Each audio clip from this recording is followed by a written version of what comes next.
Hi everyone, this is Mrs. Tevis-Finn, recording from room 114. This is part 2 of American Neutrality.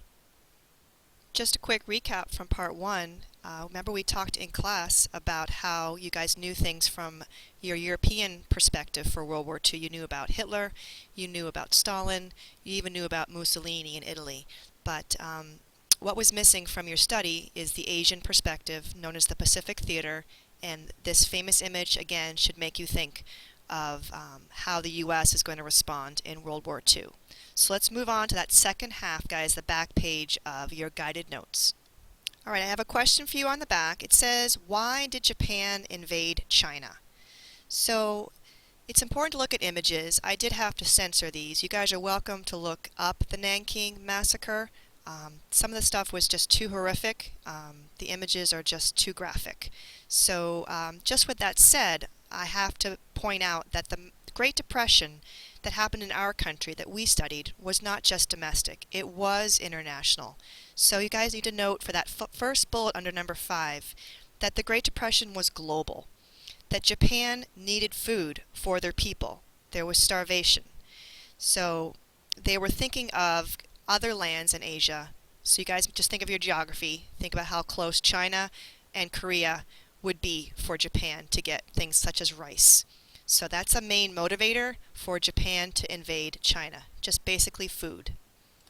And under the second bullet, the U.S. actually picked sides. Remember, we're not sending soldiers, we're neutral. This is in the late 1930s.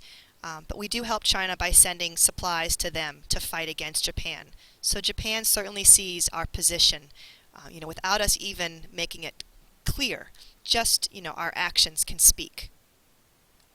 And lastly, before I move on to the embargo, you guys should know that sometimes this can come up as a search for the raping of Nanking. So again, I'm just cautioning you for its graphic violence, but again, just please look it up if you can handle it.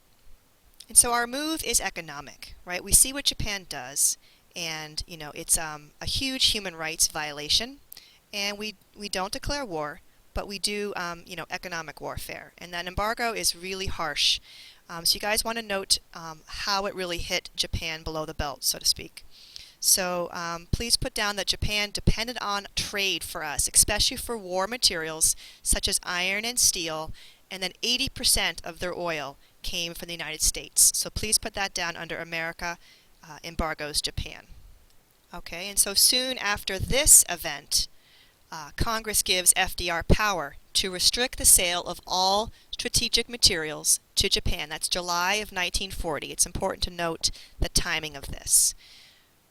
All right, so you have the economic things going on here. You have why we responded the way we did. And then how does Japan respond? Your last bullet for number 5 is that Japan is infuriated. They sign an alliance to join the Axis powers of Germany and Italy. So please write that down.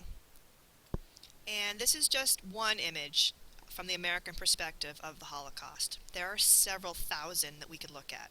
But under number 6, guys, I do want you to know, before we talk about this boat, that many Americans, did try to help the Jewish refugees. I want you to note a little bit of review from our 1920s unit, and do you guys remember how we really increased our immigration restrictions?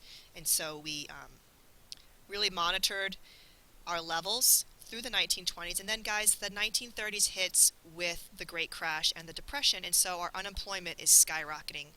Okay, so those are some of the hurdles that we are facing, during the Holocaust. We have immigration restrictions and skyrocketing unemployment. So guys, this one image I will share with you. It's May of 1939, so please put that down. And what happens, guys, is this happens several, hundreds of thousands of times, but people are trying to escape. And so we have a boat known as the SS St. Louis, and it has 930 Jewish refugees aboard. And guys, it heads to Havana. So Havana, guys, is in Cuba. And what happens is it's denied entrance. So it goes all the way to Cuba and it stays there at the port. And it tries even to go to the U.S. and it's denied entrance as well. Because again, remember, think of our immigration quotas, the restrictions, and the Great Depression. There's no way that we can get them to our country. And so this boat of 930 Jews is sent back across the Atlantic, back to Europe. And it goes to places like Belgium, Holland, and some get to Great Britain. But we do believe that many of them were part of the final solution and sent to Hitler's camps. So while this is going on, FDR, pictured here on the right, and Winston Churchill, the Prime Minister of Great Britain, meet. And this is a famous meeting. It's on board a warship, and it's shown here a little bit with his cane, but guys, if you remember, he's never photographed in his wheelchair. He was a polio victim, but guys, this image should convey strength and conviction. He certainly wanted to appear that way on the world stage. And so on this ship in Newfoundland, is where they meet, they plan out a post-war world of democracy. And while this meeting's happening, the German U-boats are planning to target our U.S. destroyers. And so it has a lot of idealism in the language, which we'll look at in class. And I am going to put down the terms. I want you guys just to, you can abbreviate, but jot them down under the bullet for number 7. So write down about the meeting, the timing, where it happens, the importance of this image, and let's get right to the Atlantic Charter. Alright, so you guys want to put down the terms. For example, the U.S. and Great Britain do not seek to expand. So that kind of goes along with the second one, not against the wishes of the people, right? And also to respect people's choice of government. Economic things are here, guys, right? All nations should have access to trade, right? Like raw materials. The next one is more economic as well, right? Improved labor standards. Economic advances are vital to peace, they're saying. They want people to be free from want and from fear. And they say everyone should be able to freely travel the high seas. And lastly, all nations must abandon the use of force. Disarmament is necessary. Remember, this is a charter to plan out things after the war, but they're planning it during. And guys, under the Atlantic Charter, where it says summarize the key points, I want you to look at this political cartoon, and I would like you to analyze it. Remember, don't just describe the image, but please put down what the point of view is. So you guys should be able to read that cartoon, note each line in the images, and please put down the point of view. And guys, part of the Atlantic Charter, FDR gives a famous speech known as the Four Freedoms. And so down there on the bottom, underneath reflect and respond, I would like you guys to try to put down what you think the four freedoms are.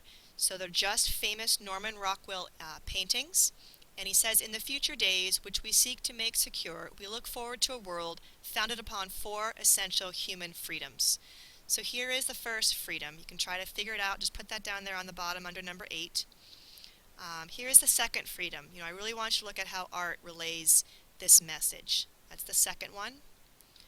And then what are the last 2 essential human freedoms according to FDR, and then portrayed in these famous American iconic paintings. So put down the 4 freedoms. Alright guys, I am wrapping up with number 8. I want you to look at the cause and effect relationship between World War I and World War II. Okay, we've talked about it a little bit in class, but now you've gotten through this whole presentation on American neutrality. I just want you to find 3 examples, either from looking back at our study of World War I. You can certainly look at these notes on American neutrality and look at some of the hidden messages there, or any of your own background knowledge that you have about World War II. Try to make the connection, guys. Put down 3 examples, and I'll collect this when you're finished. Have a great night.